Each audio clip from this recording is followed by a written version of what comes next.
मैं समय हूँ। मैंने इतिहास के हर पन्ने को टटोला है। मैंने वह सब कुछ आँखों से देखा है जो इतिहास के पन्नों पर छप गया। आज मैं एक इतिहास के ऐसे पन्नों की बात करूँगा जो अब आगे छपने वाले हैं, जिनमें नाम आता है दारा सिंह प्रजापति का।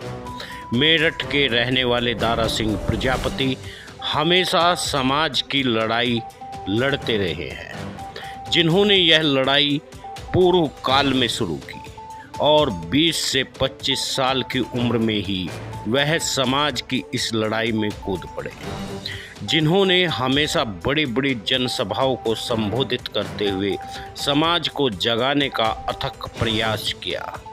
यह उस समय की बात है, मेरठ कमिश्नरी में, जब दारा सिंह प्रजापति लोगों को जगा रही थी। दिल्ली से लेकर के मेरठ तक लगातार दारा सिंह प्रजापति का संघर्ष जारी होता रहा और लोग भी उनके कहने पर उनके पीछे पीछे चलते रहे। हमेशा हर प्रतिवर्ष दारा सिंह प्रजापति का यह वर्चस्व की कहानी बढ़ती जा रही थी। हर कोई देख रहा था दारा सिंह प्रजापति कोई तो है जो इस समाज के लिए क्रांति का एक बीज बोना चाहता है, जो इतिहास के पन्नों पर समाज के नाम को दर्ज करना चाहता है। वही दारा सिंह प्रजापति हमेशा समाज की लड़ाई के लिए अग्रणी रहे और वह सामाजिक लड़ाइयों में सबसे आगे रहने वाले एक युवा नेता थे। दारा सिंह प्रजापति ने इस लड़ाई को कुछ ऐसे बढ़ाया कि हर कोई उनकी जय जयकार करने लगा।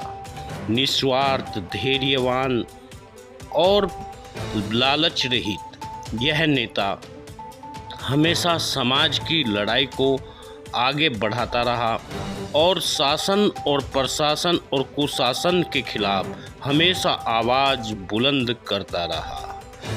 हर वर्ष यूं ही यह कारवां चलता रहा और लोग भी दारा सिंह प्रजापति की जय जयकार करने लगे। अब दारा सिंह प्रजापति ज्यों-ज्यों आगे बढ़ते जाते थे, विरोधी वैसे ही पस्त होते जाते थे। दारा सिंह प्रजापति की इस क्रांतिकारी घटना की हम तमाम लोग हमेशा दिल से आदर करते रहेंगे। इतिहास के उन स्वर्णिम पन्नों को हमेशा समाज टटोलता रहेगा, जहां दिल्ली के रामलीला मैदान से लेकर के दिल्ली के जंतर मंतर तक की यह कहानी हमेशा कही जाने वाली कहानी होगी।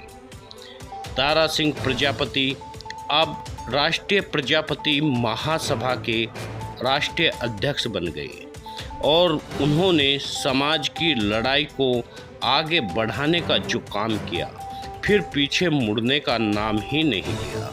वो हमेशा शासन और प्रशासन के सर का दर्द बने हुए थे और हर कोई दारा सिंह प्रजापति की नाम को आदर से ले रहा था। पूरे उत्तर प्रदेश में ऐसा कोई व्यक्ति नहीं था जो दारा सिंह प्रजापति के इस संघर्ष की कहानी को न जानता हो। हर कोई यह जानता था कि देश में एक क्रांतिकारी पैदा हो गया है, जो समाज को आगे बढ़ाना चाहता है, समाज के लिए लड़ना चाहता है और वह हमेशा उस लड़ाई को लड़ने के लिए अग्रणी रहा है।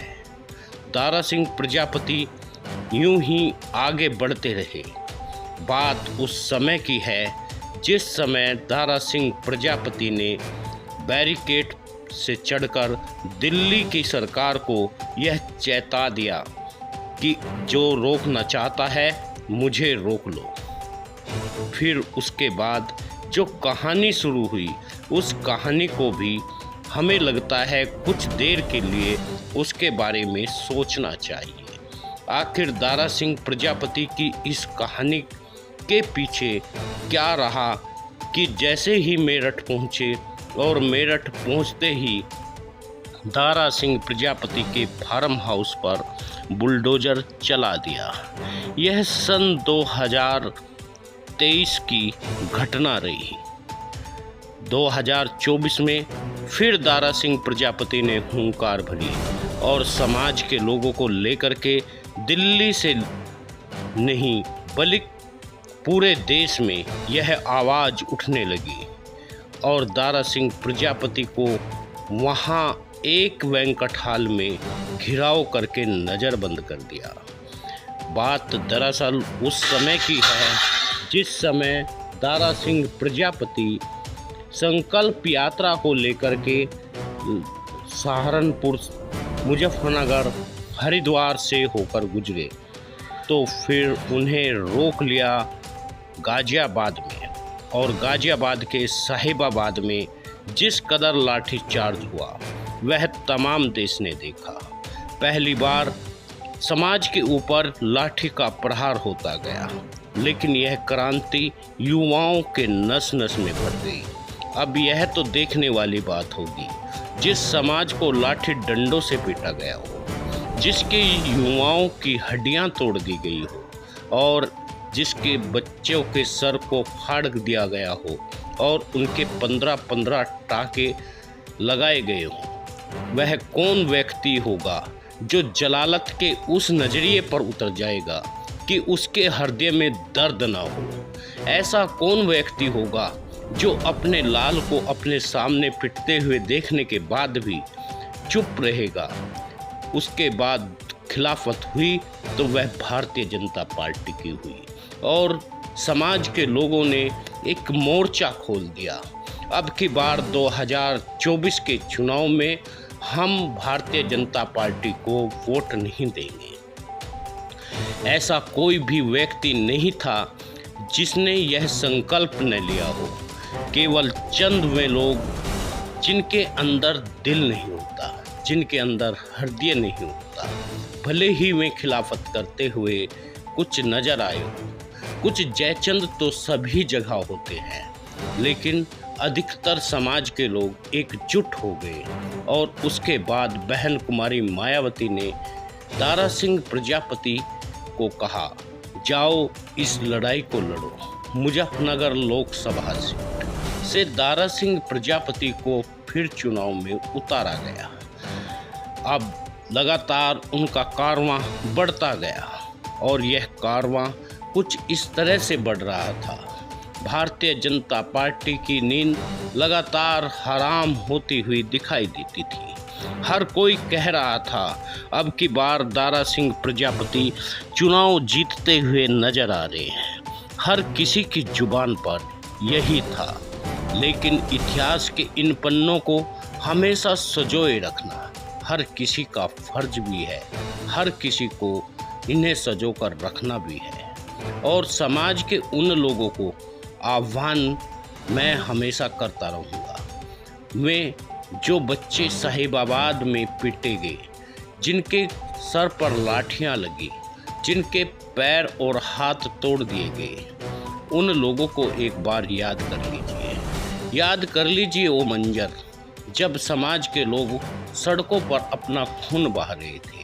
यदि फिर भी आपको याद न आए तो सोच लीजिए उन बच्चों के भविष्य के बारे में जो कि बेरोजगारी का आंदोलन लेकर के हमारे बच्चे पिटते रहे।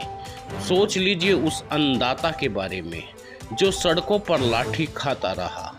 सोच लीजिए उन बहनों के बारे में जो गाज़ियाबाद में लाठी और डंडे खा ली। सोच लीजिए उन पत्रकारों के बारे में जो आपके लिए लाठी और डंडे खा करके पुलिस की पोल पट्टी खोल रहे थे। यदि फिर भी आपकी समझ में नहीं आता तो समझ लेना आप इस दुनिया के सबसे निष्ठुर व्यक्ति हो, जो समाज के लिए नहीं जीते बल्कि अपने स्वार्थ के लिए जीते हो, जो केवल और केवल अपना टारगेट फिक्स करना चाहते हो, जो केवल इस दुनिया में लालच के वशीभूत काम करना चाहते हैं।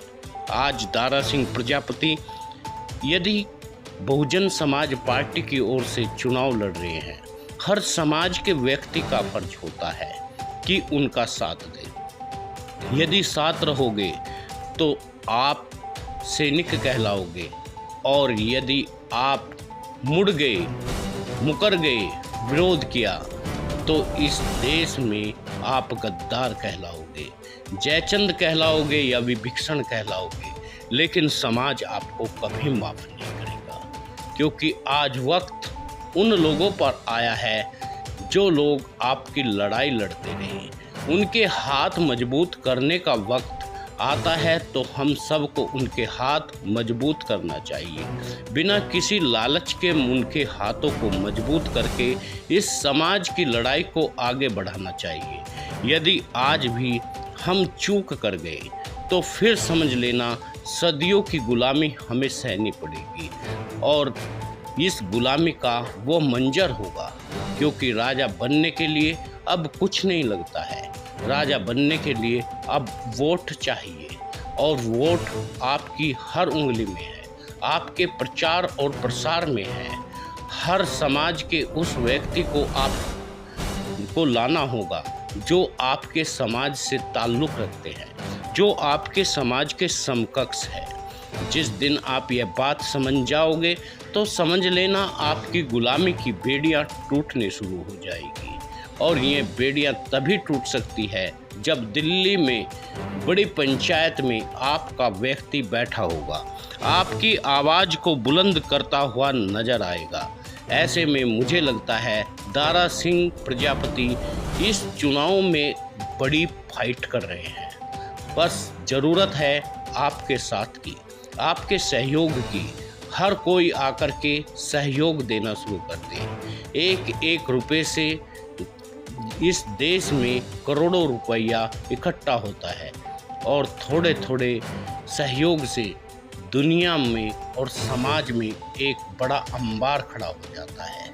आपको तो केवल एक एक वोट जमा करनी है। हर किसी व्यक्ति को 5 वोट के लिए सहयोग करना है। यदि 1.5 लाख वोट आपकी है और 4 लाख वोट आकर के खड़ी दलित समाज की हो जाती है, 5 लाख वोटों के सामने हर व्यक्ति को 5 वोट और जोड़नी है। यानी यदि एक समाज भी अपने एक आदमी को 5 वोट दिला देता है, तो समझ लेना यह वोट संख्या 5 लाख हो जाती है, जिनको हमने आज तक वोट दिया। उन लोगों से तो जरा पूछो, क्या आप हमें वोट देंगे क्या? यदि वे वोट नहीं देते, तो फिर हम क्यों वोट देते हैं? यह बात अब मुजफ्फरनगर में भी शुरू हो गई है। हर कहीं पर यही बात कही जाने लगी है। आज़ादी से अब तक केवल एक समाज को हमेशा वोट देता रहा, न प्रधानी मांगी, न कभी जिला पंचायत के लिए अपना हक मांगा।